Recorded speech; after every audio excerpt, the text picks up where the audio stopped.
Praxis DB. Buenos días, les damos la bienvenida a un programa más de Praxis TV, programa de la Escuela de Filosofía de la Universidad Nacional de Costa Rica. Les saluda Esteban Aguilar y hoy nos encontramos con un poeta y escritor hondureño, Fabricio Estrada, un gran amigo, y con otro gran amigo por este lado, con Guillermo Acuña, académico de la Universidad Nacional, del IDESPO, y vamos a conversar un poco sobre la situación política en Honduras y los efectos migratorios que esto ha conllevado, que ha sido noticia, pero al mismo tiempo queremos hablar un poco, profundizar sobre esa parte no vista en los grandes medios de televisión y de comunicación sobre esta situación que se vive en Honduras. Fabri, si quieres empezamos con vos. Contarnos un poco cómo se ha dado, qué es lo que está sucediendo en Honduras y que acá en Costa Rica realmente desconocemos mucho al respecto. Bien, gracias, te agradezco les agradezco por este espacio. Para un hondureño, para cualquier hondureño que se le abra un espacio de estos es impresionante porque el cerco es absoluto dentro de Honduras, dentro del mismo Honduras y hacia afuera, ¿no? Pues Honduras se podría bien entrar en una falsa imagen de que las últimas protestas tienen un mes, o que la última anterior a esta fue las antorchas, o que el fraude electoral del 2017, y todo se resumirá en esas noticias como se tiene 2 semanas de movilización, se tiene un mes de crisis, y cuando tiene 10 años y que están cumpliendo exactamente hoy, ¿no? 28 de junio del 2009 se da el golpe de Estado. Lo que está ocurriendo en Honduras es una de las resistencias sociales más impresionantes realmente del planeta. 10 años continuos de movilización, y si le sumamos la del 2008 de los fiscales, que inicia realmente la secuela de esto, tendríamos 11 años continuos de una movilización como no se da, creo yo. Es muy difícil encontrarlo. Lo de los chalecos amarillos en Francia queda reducido a polvo si se compara con los 10 años de movilización hondureña. Y no solamente es una movilización de protesta directa hacia la implementación de una dictadura a partir del golpe de Estado. Es una movilización desesperada dentro del territorio que va en varias vías. Una, el desplazamiento interno a causa de la Guerra de las Maras, provocado por la ley antiterrorista, la ley antimara desde el 2004 por Ricardo Maduro, hasta el desplazamiento natural que siempre hubo de inmigrantes en busca de trabajo, ¿no? Hacia Estados Unidos. Eso es dramático porque ninguno de los sectores sociales en los últimos 10 años, si nos tomamos como referencia el golpe de Estado, ha tenido estabilidad mínima, y eso se demuestra en todas las expresiones ciudadanas. Abrirse un negocio en Honduras no dura ni 3, 4 meses, 5 meses, todo se desplaza, es un permanente deslizamiento en todo aspecto. Eso, más la violencia paramilitar del ejército hondureño, la presencia de 300 marines que llegaron hace una semana a Honduras, la presencia de alrededor de 200 efectivos del ejército israelí, la compra de los drones de vigilancia y la fragata Colombia, el presupuesto de las Fuerzas Armadas 200% más amplio que el de salud, no digamos de magisterio, te da una bomba que no solamente de ahora. El expolio al Estado en Honduras comienza con Micheletti, en los 6 meses de Micheletti que estuvo en el gobierno, de facto por supuesto, se incrementó la deuda como no se había registrado anteriormente en 6 meses, y eso en compra de equipo militar. Cada bomba lacrimógena va costando como 6.000 empiras y se tiran como confites de piñata en las movilizaciones. Honduras vive bajo una nube lacrimógena prácticamente, ¿no? Es el país más desigual, una vez más, otro año más, por la CEPAL lo ha dicho. Es el país con mayor mortandad infantil de Centroamérica. Es por 5.º año consecutivo, el segundo país más violento del planeta, que en no estado de guerra. Y la delincuencia sorda que también existe dentro del país a través de la extorsión, define lo que es la movilidad interna en transporte público, etc. Eso es un infierno realmente lo que ocurrió después del golpe de Estado. Entonces actualmente es una repercusión más, pero una posibilidad más también. Porque quienes se unen en la crisis actual de movilizaciones en Honduras es el magisterio y el colegio médico. Ese binomio no se había unido como sector en todo el transcurso de la resistencia de 10 años. Entonces por primera vez como que encajan las mismas reivindicaciones sociales en torno al presupuesto y a unos decretos que van encaminados a despidos generales para privatización de la salud y el magisterio. Y el símbolo por excelencia de todo este desastre, las caravanas hacia Estados Unidos, ¿no?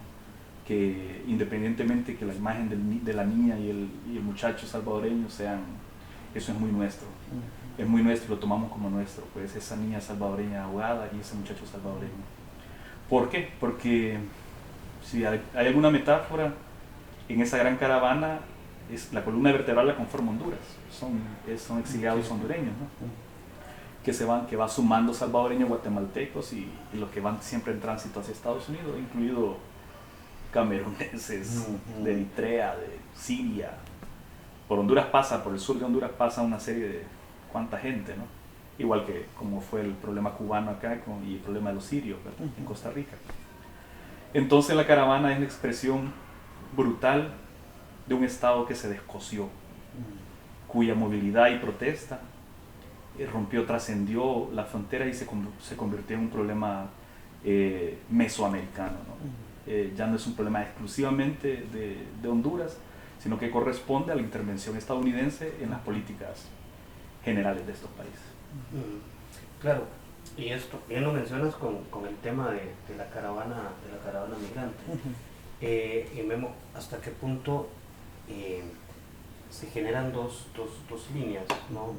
Una línea de solidaria en este discurso de entender estas migraciones, tanto hondureñas, salvadoreñas, etcétera, de Estados Unidos, como propias, pero hasta qué punto en la misma región centroamericana, Costa Rica, por ejemplo, México también, digamos, o sea, que saliéndonos un poco de Centroamérica, un brote de xenofobia también y de ataque a estas personas, ¿no? Sí, evidentemente estamos ante expresiones novedosas, tal vez no vistas en el tema migratorio regional hasta octubre del año pasado, que es cuando arranca los primeros grupos de hondureños movilizándose y saliendo de su país.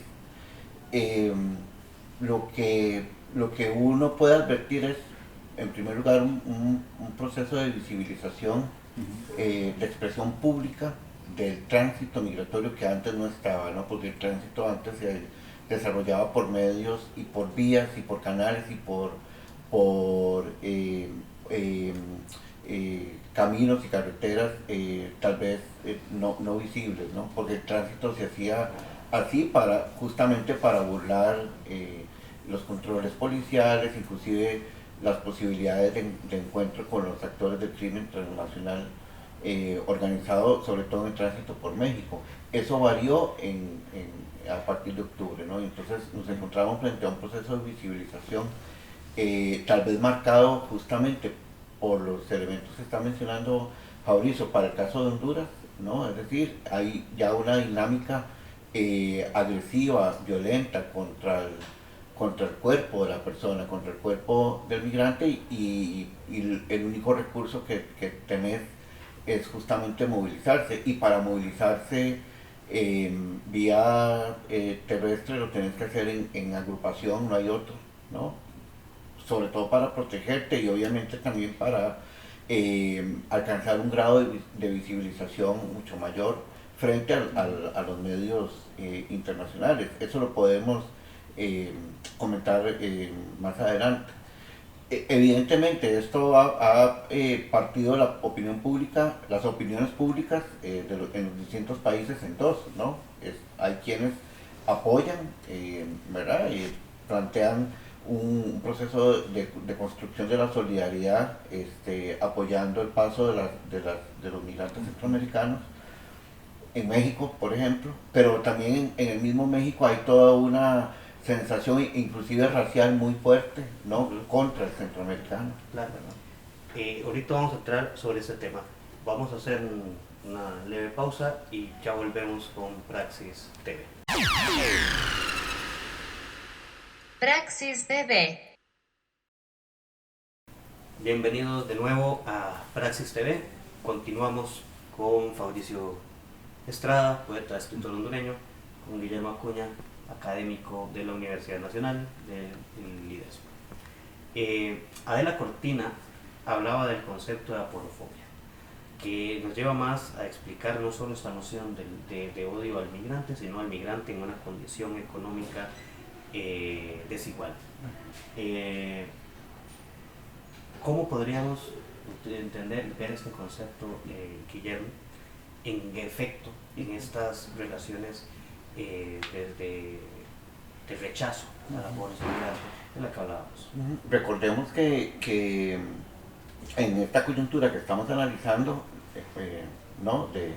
que es la que ocasiona la salida de población hondureña, salvadoreña y guatemalteca, pero específicamente hondureña. El primer grupo que se conformó entre octubre y noviembre era más o menos conformado por entre 7.000 a 8.000 personas, ¿no? Que fue como el primer grupo que llega y se estaciona en la frontera entre México y Estados Unidos, ¿no?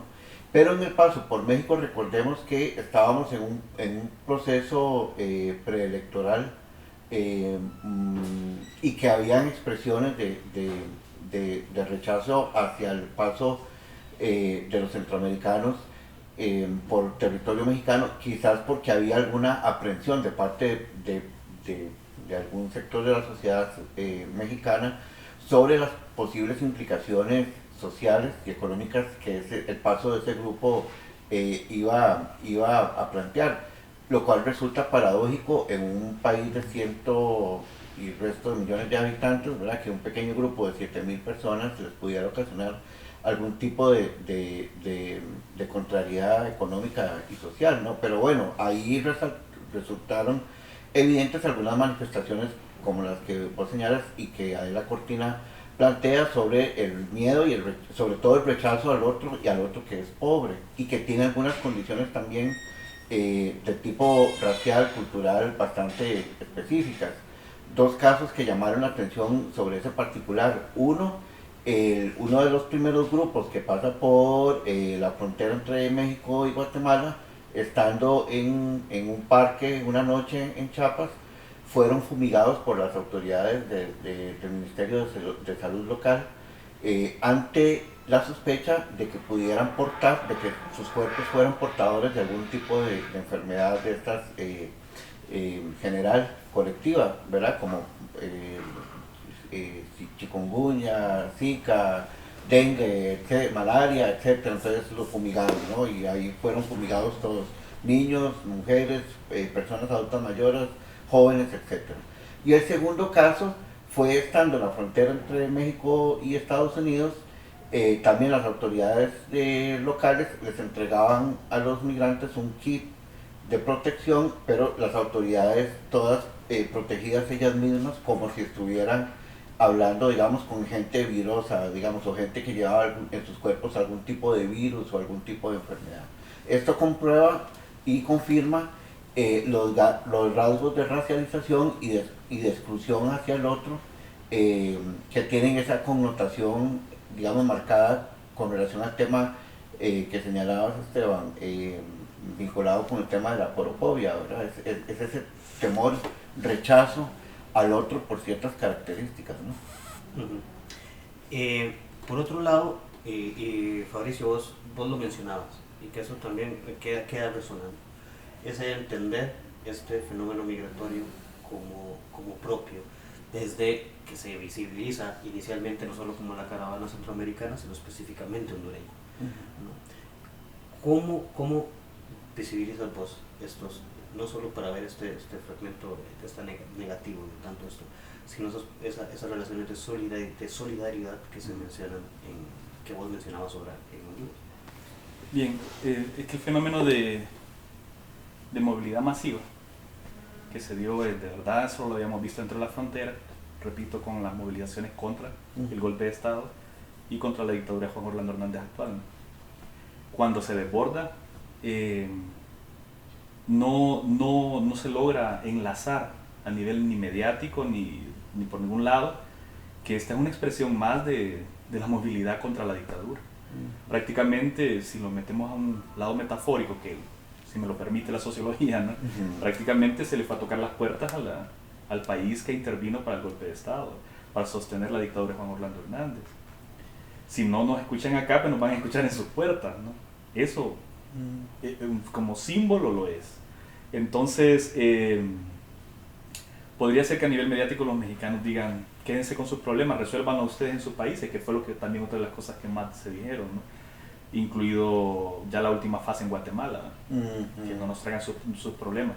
Y no es un problema nada más de Honduras, es un problema de intervención postcolonial o neocolonial en todo el área, desde las implementaciones del TLC a todo lo que ha ocurrido, pues la presencia masiva de armas estadounidenses infiltradas para la guerra contra las drogas, la creación artificial de las pandillas en El Salvador.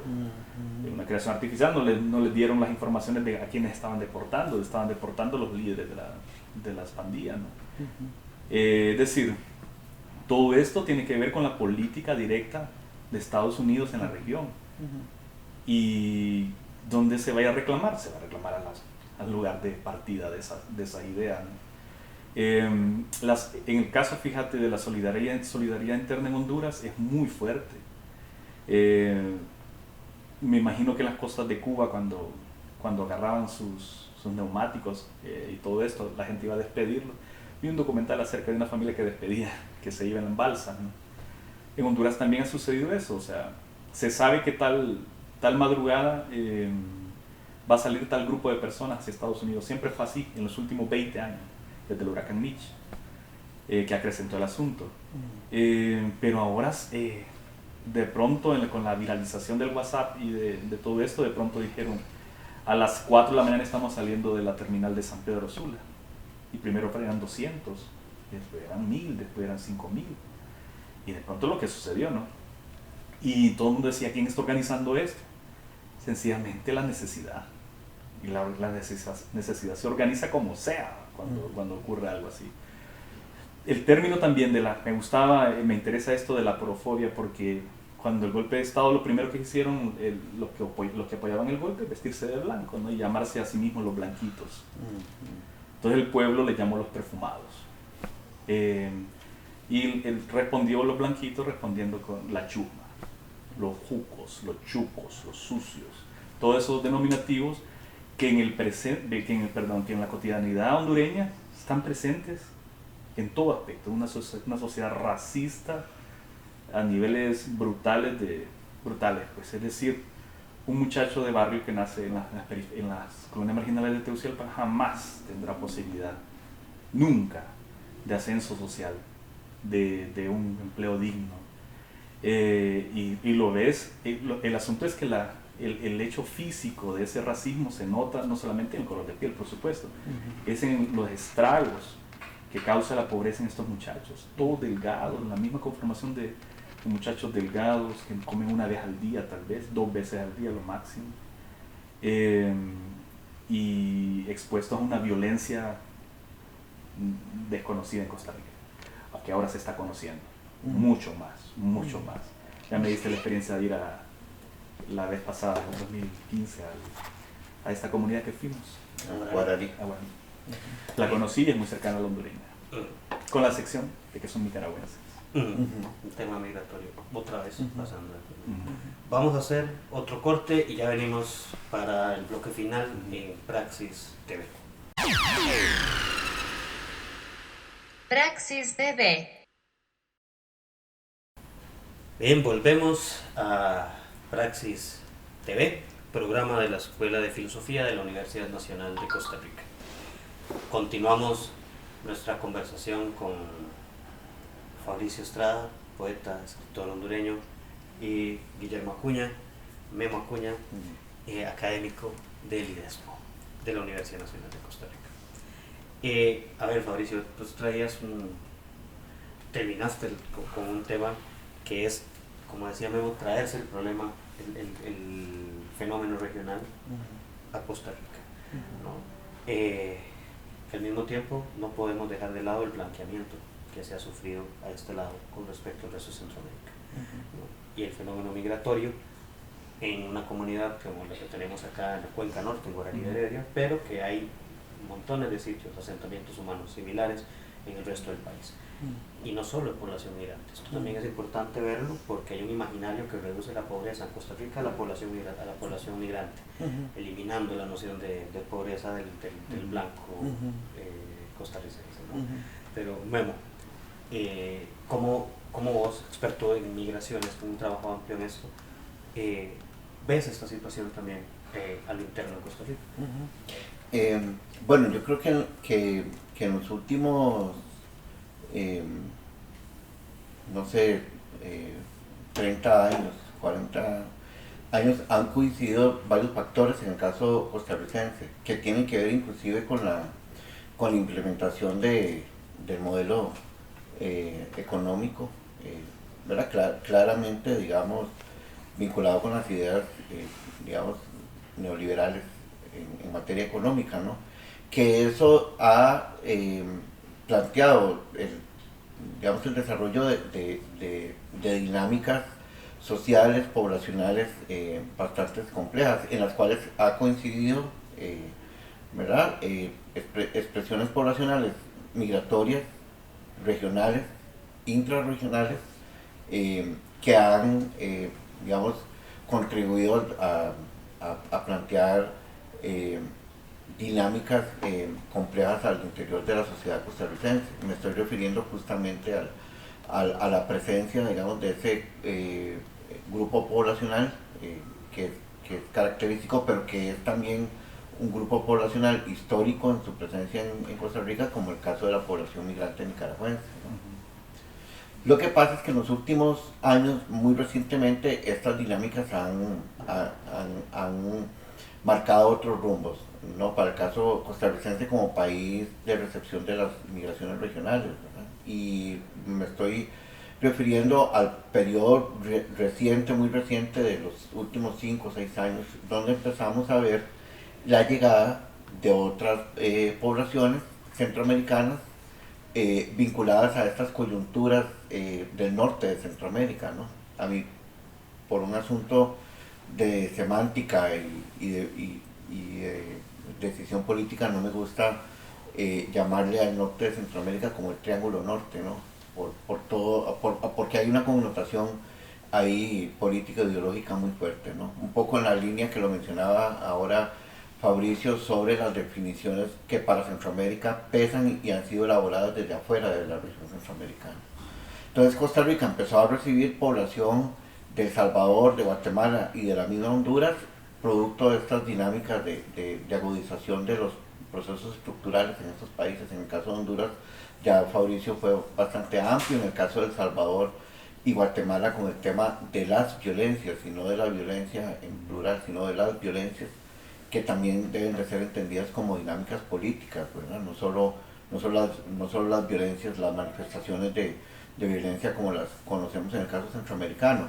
Pero, por ejemplo, un asunto interesante de señalar es que Costa Rica empezó a recibir población que venía migrando de forma silenciosa, que formaba parte inclusive de las agrupaciones de poblaciones LGTBI, que salieron violentamente del mismo Honduras, de El Salvador y de Guatemala, ¿no? Recordemos que en Honduras, solo en Honduras, después del golpe y hasta el 2015 o 2016, más de 250 personas de la diversidad sexual fueron asesinadas por crímenes de odio, ¿no? Precisamente son las primeras víctimas de golpe de Estado, como un plan de aniquilación preestablecido, fueron la comunidad LGTBI, y los hechos más sonados del asesinato de los primeros 2 meses del golpe fueron líderes de resistencia al movimiento de diversidad sexual.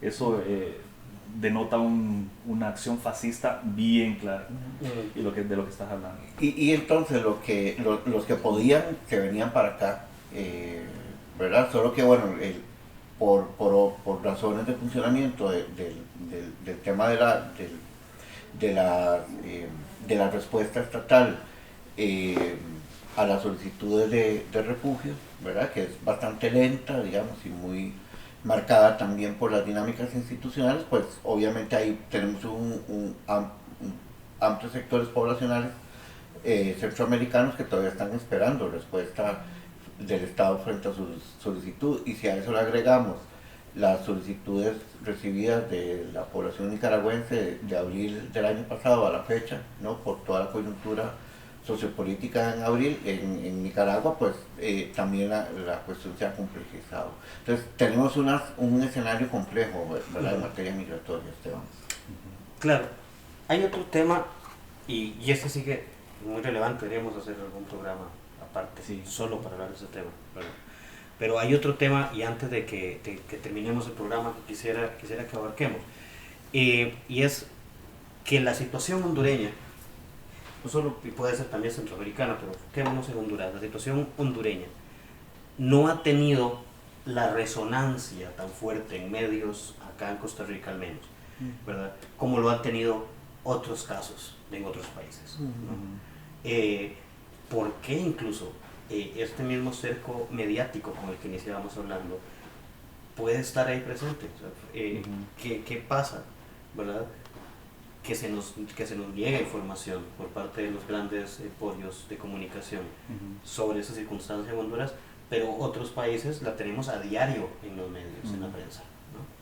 Bueno, número uno, el broadcast es único, una matriz única, que impacta en Timor Oriental como impacta en Honduras y en Costa Rica. Número dos, el asunto de la reticulación, ¿no?, de las realidades en ese broadcast es bien significativo. Nos puede afectar a nivel mediático lo que esté pasando de pronto y se vuelve moda en este momento en Moldavia, que lo que ocurra aquí nomás, ¿verdad? Por ejemplo, es impresionante la forma en que las movilizaciones al TLC en Costa Rica determinaron el inicio de movilizaciones masivas en Honduras. Dichosamente te lo digo porque es un trasvase. Los movimientos sociales hermanos siempre traspasan cuando se prueban, como los ríos y la gradación según el nivel del mar, se trasvasa, siempre encuentra su nivel en otro país, su misma situación. La otra cosa es que aun y cuando se aísle la noticia, digamos, en Honduras, en caso de todo lo que viene ocurriendo, el golpe de Estado creó un concepto, la hondureñización de los golpes blandos. De hecho, Honduras marca el golpe de Estado del 2009, el inicio de los golpes blandos en Paraguay, en Ecuador, etcétera, etcétera, etcétera, hasta ahora, hasta lo de Brasil, ¿no? Todo lo que ha ocurrido, ¿no? Que creo que también es un golpe blando lo que ha sucedido aquí en Costa Rica, y se va a demostrar, y quiero ser un mal vaticinador, pero sí hay un golpe blando en proceso a la sociedad, ¿no? La sociedad misma, caballos de Troya que meten de X forma. El asunto es que sí, a pesar de que se desconoce el asunto, sí hay un efecto directo de trasvase de movimiento social que va a terminar tocando a todas las capas sociales de América Latina, y no digamos de Centroamérica. ¿Vos cómo ves, Memo, esta resonancia selectiva de casos a lo interno de los medios en Costa Rica? ¿Verdad? Porque bien lo vemos, algunos son noticias, otros son medianamente mostrados en cámaras, en alguna que otro fragmento de página de prensa escrita, pero hay quienes se llevan las primeras planas, y muchas veces por un motivo muy ideológico, ¿verdad? Pero vos, ¿qué podrías decir? Lo vemos inclusive con la selectividad a la hora de construir agenda, ¿verdad? Yo vengo hablando, por ejemplo, del tema de la construcción de la crisis migratoria como una crisis migratoria entre comillas, ¿no? Porque eso es como, ahí es donde coloca, por ejemplo, el acento, los medios hegemónicos, ¿no? Y eso tiene toda una orientación, cómo se trabajan, cómo se abordan las crisis, ¿verdad? Cómo se trabajan o cómo se deberían de trabajar las crisis, pues mitigándolas con el uso desmedido de la fuerza, para el caso de los estados de tránsito y el estado de destino, en este caso Estados Unidos, ¿no? Usaba este ejemplo porque me parece que los medios usan de vez en cuando, pero ahora más constantemente, la construcción de ciertas categorías, ¿verdad? De ciertas ideas para diseminarlas, el tema de las crisis, el tema, por ejemplo, de las coyunturas. En teoría de la comunicación existe todo este tema del pánico moral, por ejemplo, ¿verdad? Como una construcción, ¿verdad? Es decir, cómo podemos construir pánicos morales a partir de la constitución de enemigos ficticios, por ejemplo, ¿verdad? Para darle respuestas desde las mismas violencias ¿verdad? Institucionalizadas. Un realismo político. Hay un punto acá. Diseminado. Hay un punto acá, por ejemplo, hoy, repito, 28 de junio, conmemoración 10 años del golpe de Estado en Honduras. Quien está organizando el caos es el propio Estado, porque los mismos actores de movilización dijeron de que no iba a haber movilización apocalíptica, como trata de decir el Estado. Entonces militarizó el Estado, cerró los aeropuertos hoy y mañana, y todo el ejército está en las calles, sí, y a pesar del anuncio de la oposición, de la resistencia, que no iba a movilizarse. Sin embargo, se movilizó el ejército. Y quien terminó movilizado es la fuerza represora al vacío, ¿no? Claro, aquí tenemos un claro nivel de manejo de información muy selectivo, que lo que nos queda es pensar en que hay que buscar otras alternativas de comunicación y tampoco creer todo lo que leemos, hay que comparar, ver esas otras narrativas que existen en tanto a tantos problemas que nos afectan como región centroamericana, y entender Costa Rica como parte de la región centroamericana, cosa que ha costado mucho, muchos años. Muchas gracias, Fabri. Agradecido. Y aquí siempre presente. Y esto fue Praxis TV, programa de la Escuela de Filosofía de la Universidad Nacional de Costa Rica. Muchas gracias.